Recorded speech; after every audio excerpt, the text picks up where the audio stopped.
आवाज़नामा channel पर खुश आमदीद। मेरी हम उम्र सभी लड़कियों की शादियां हो गईं और खूब से खूब तर की तलाश में अम्मा जान को मेरे लिए कोई रिश्ता न जचा। यहाँ तक कि मैं 26 साल की हो गई। अब जब किसी जानिब से शादी का बुलावा आता, मैं अफसुर्दगी का शिकार हो जाती।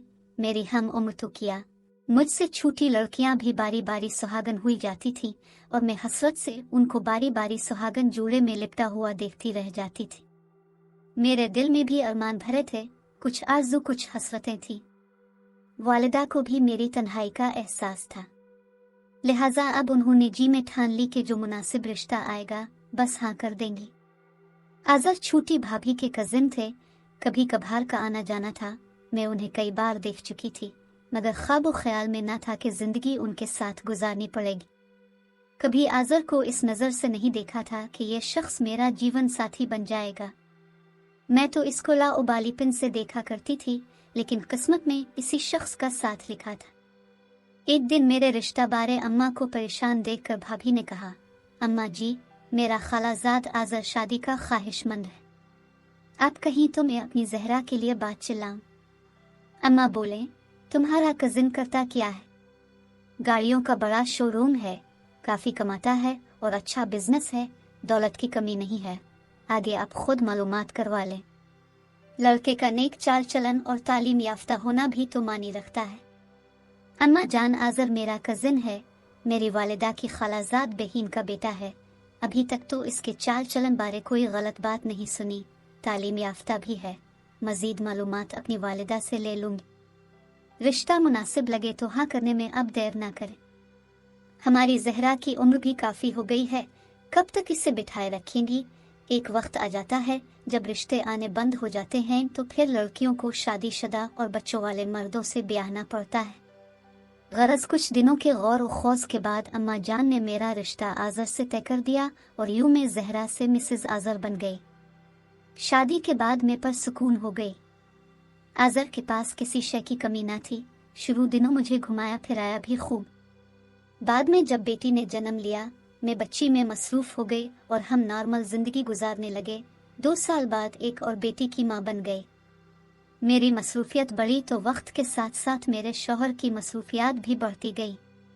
वो अब सुबह सवेरे निकल जाते तो 3-4 रोज बाद घर आते। मैं पूछती तो कहते कि कारोबार के सिलसिले में दूसरे शहर जाना पड़ता है। अच्छी कमाई तभी होती है जब मालिक खुद कारोबार की निगरानी करे।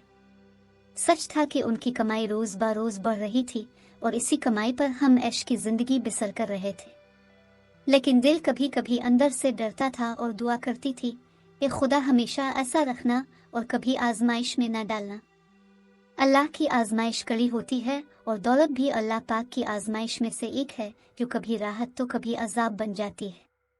मेरे दिल में गिराही थी, तभी खैर की दुआएं करती रहती थी।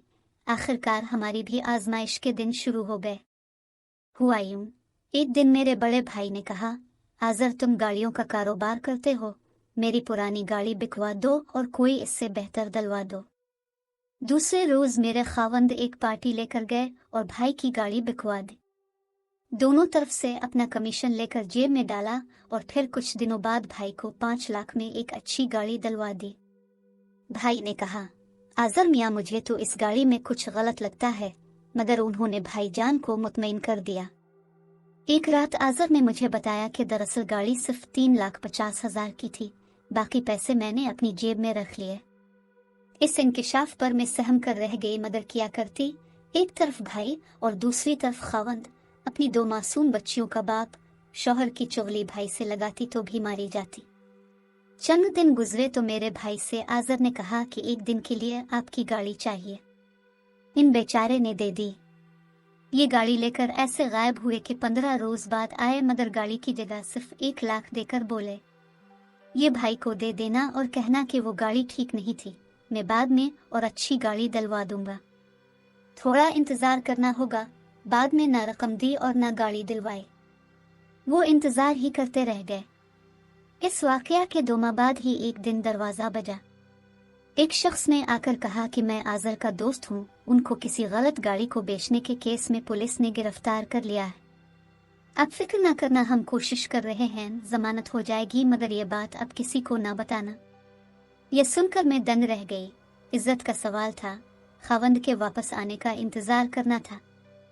किसी से जिक्र ना किया, अपने मैके में भी नहीं कि बाप और भाइयों की नजरों से मेरे खावंद की इज्जत गिर जाएगी। 6 माह गुजर गए, वो वापस ना आए। अब मैं घबराई, जो पैसे थे सब खत्म हो गए थे। जेवर भी कुछ फरोख्त करके इज्जत की खातिर घर को संभाला। हर वक्त गाड़ी में घूमने वाली अब बसों में धक्के खाती थी, मगर शौहर की इज्जत बनाने के लिए हर किसी से कहती थी। वो खुद मुझे गाड़ी पर छोड़ गए। बच्चों की फीस ना दे पाई तो उनको स्कूल से उठा लिया। जेठ और जेठानी को बता दिया कि ऐसा मामला है। वो अलग परेशान थे, मगर वो किसी को बताते नहीं थे। इज्जत का मसला था। पड़ोसियों से कर्ज लेना पड़ा, मगर वापसी की कोई राह सुझाई ना देती थी। 8 माह बाद एक रात वो चोरों की तरह घर आए। आते ही बोले, जमानत करवाई थी, किसी से रकम ली, अब वकील को पैसे अदा करने हैं। तुम अपने भाइयों से किसी तरह 50,000 रुपए का बंदोबस्त कर दो, वरना मुझे जेल जाना पड़ेगा। इन दिनों 50,000 बहुत कीमत रखते थे। 50,000 में घर आ जाता था। मैं हैरत से उनका मुंह तकने लगी। इतनी मुद्दत बाद शक्ल दिखाई थी। यह तक न पूछा कैसी हो, बच्चे किस हाल में हैं, कैसे गुजारा करती रही हो। बस आते ही रुपयों का तकाजा करने लगे, जैसे उनको किसी बात की परवाह न हो। मैं इन्हीं के आसरे पर थी, भला इतनी रकम कहाँ से लाती, मगर वो दिल की बात जुबान पर ले ही आए और बोले, कल घर चली जाओ और कल तक रकम बहर हाल मुझे चाहिए। मजबूरन जाकर उनसे हाल कहा और मिन्नत की कि किसी को ना बताएं। अम्मा के पास जमा पूंजी बस यही 50,000 पड़े थे। वो उन्होंने मुझे दे दिए कि बेटी अच्छे वक्त की साथी बीवी होती है तो बुरे वक्त की भी वही होती है। कोई बात नहीं, कभी अच्छे दिन भी आ जाएंगे तो वापस कर देना। घर आकर रकम उनको दी।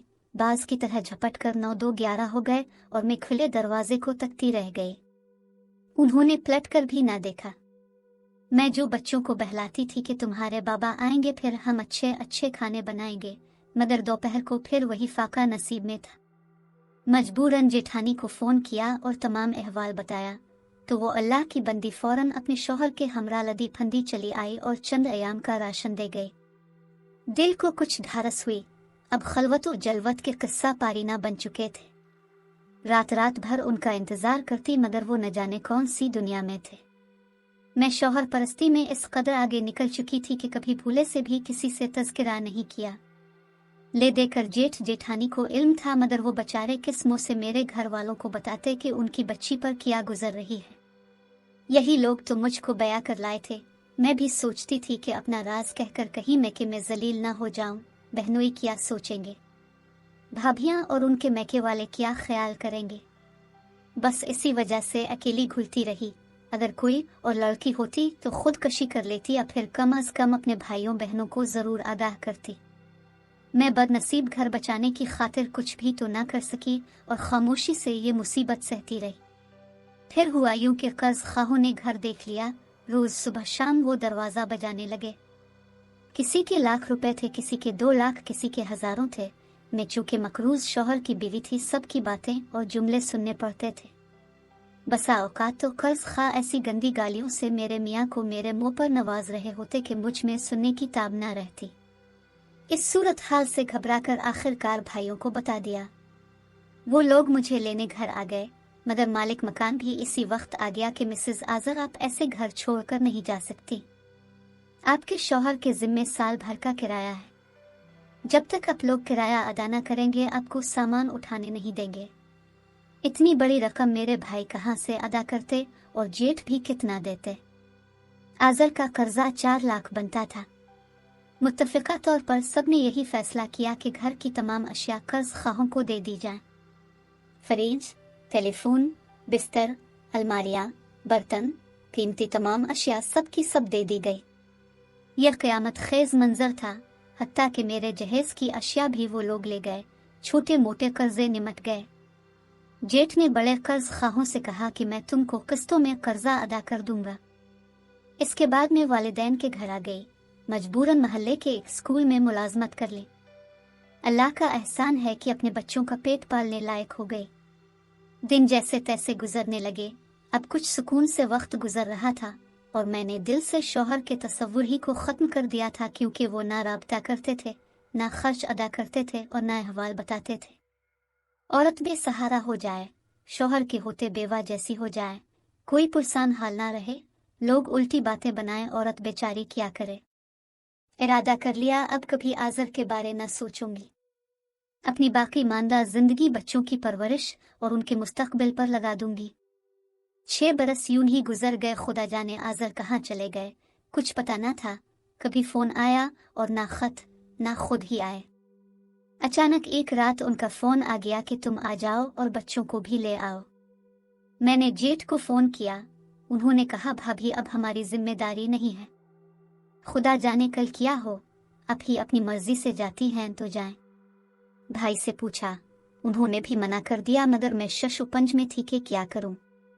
क्या शौहर पर एतमाद कर लूं, नौकरी छोड़ दूं, क्या अपने खानदान हत्ता के माँ जैसी हस्ती से भी किनारा कश हो जाऊं। शौहर ने फिर वही हाल किया तो क्या करूंगी, मुलाजमत भी दोबारा नहीं मिलेगी। उन्हीं सोचों में रोज जीने और मरने लगी। भाई कहते, अगर अब हमारी मर्जी के बगैर शौहर के साथ जाओगी तो कल को हम भी तुम्हारा साथ नहीं देंगे। सोच लो, ऐसे शौहर का कोई एतबार नहीं। कभी अपने बच्चों के बारे सोचती, बगैर बाप की मोहब्बत कैसे बन जाएंगे। औरत के लिए तो हर वक्त ही आजमाइश का होता है। जब वो बच्चों की माँ बन जाती है तो इसके लिए आजमाइश का कड़ा वक्त शुरू हो जाता है। इतने अरसे की जुदाई के बाद भी मेरे बच्चे बाप को नहीं भूले थे। आज़र जब साथ होते थे बच्चों से मोहब्बत करते थे, उनको सैर कराते और शॉपिंग पर ले जाते। बच्चे तो मासूम होते हैं, वो उन यादों को फरामोश नहीं करते। मैं खुद भी यही सोचती थी कि अगर आज़र गलत तरीके से दौलत न कमाते, सही तरीके से काम करते तो आज हम कितने सुखी और खुश होते। मैं ये भी सोचती है काश हम ये चंद दिनों की बादशाहत, ये दौलतमंदी ना देखते, हम दरमियाने दर्जा के लोग ही रहते। आज़र की मुलाजमत होती या कोई छोटा मोटा कारोबार होता, बेशक 2 वक्त की रूखी सूखी मुयस्सर आती, लेकिन सुकून तो रहता। बच्चे बाप से जुदा ना होते और ये रुसवाइयाँ हमारे दामन में ना होती। जब आज़र के बार बार पैगामात आने लगे तो एक रोज़ मजबूर होकर मैं के और ससुराल वालों से चोरी छुपे उनके पास चली गई। वो एक दूसरे शहर में थे, रहने को कोठी थी, नौकर चाकर थे, खुशहाल लगते थे। मैंने पूछा, अपने शहर में क्यों नहीं आते, अपने इलाके से इतने दूर कराची में ये जहां कैसे आबाद कर लिया है। बोले, ये मत पूछो, बस तुम्हें आना है तो बच्चों को लेकर आ जाओ और यहाँ रहो। पहले बताओ कि तुम क्या कारोबार करते हो और फिर से ये दौलत तुमने कैसे बनाई है। जब तक ये ना बताओगे मैं नहीं आऊंगी। जवाब दिया, ये नहीं बता सकता, तुमको आना है तो आ जाओ, नहीं आना मत आओ, जैसे जी रही हो जीती रहो। बच्चों की खातिर में आज़र से जुदा नहीं रहना चाहती थी। इस वक्त तो वापस आ गई, अब सोच में थी उनके पास चली जाऊं कि ना जाऊं। मैं के और ससुराल वाले कहते, अब आज़र के पास जाओगी तो अपनी मर्जी से जाओगी, हम जिम्मेदार नहीं, बाद के हालात की तुम खुद जिम्मेदार होगी। बुरा वक्त दोबारा आ गया तो हम तेरा और तेरे बच्चों का साथ नहीं देंगे। अकेले फैसला ना कर पा रही थी। मैंने आज़र को फ़ोन किया कि मुझे 2 माह की मोहलत दो, तनख्वाह के साथ ईद का बोनस मिलेगा, फिर नौकरी छोड़ दूंगी। अभी 2.5 माह गुजरे थे कि खबर लगी उनको पुलिस ने गिरफ्तार कर लिया है। वो ऐसे अफराद के साथ काम कर रहे थे जो मस्नूई ज़री अद्वियात बना रही थी। छापा पड़ा और उनके साथ ये भी अंदर हो गए। अब की सज़ा लंबी हो गई और सब ने कहा कि सद शुक्र तुम न गए। ये शख्स तो सुधरने वाला नहीं। ऐसे बंदे के साथ रहना जो अपनी जालसाजी और धोखेबाजी की फितरत से बाज ना आए, तुम्हारे बच्चों पर और उनके मुस्तकबिल पर क्या असर पड़ेगा। ये पुलिस, ये बार बार उसकी मुजरिमाना सरगर्मियां और जेल जाना, ऐसे आदमी से वफा की क्या उम्मीद रख सकते हैं। मैंने भी सोचा, ये ठीक कहते हैं, अब तो सभी हमदर्दी करते हैं, साथ देते हैं, बुरे भले के जिम्मेदार बने हुए हैं। कल को अगर मैं के और ससुराल वालों का सहारा भी जाता रहता तो मैं कहाँ की रह जाती, नौकरी भी छूट जाती। अल्लाह ताला जो करता है इंसान के भले को करता है। मैंने हिम्मत की, BA थी, B.Ed किया तो सरकारी स्कूल में नौकरी मिल गई, अपने बच्चे पाल लिए। वो तालीम पा गए और अपने मकाम पर जो किस्मत में था पहुंच गए। आज़ल जब जेल से रहा होकर आए रूपोश हो गए, घर वापस ना आए। किस्मों से घर वापस आते, अब रहा ही क्या था उनके लिए घर में। बच्चे भी बाशऊर होकर समझ गए कि बाप से जुदाई का सबब कोई और नहीं, खुद उनका अपना बाप था। उम्मीद है आज की कहानी आपको पसंद आई होगी। अगली वीडियो तक के लिए खुदा हाफिज।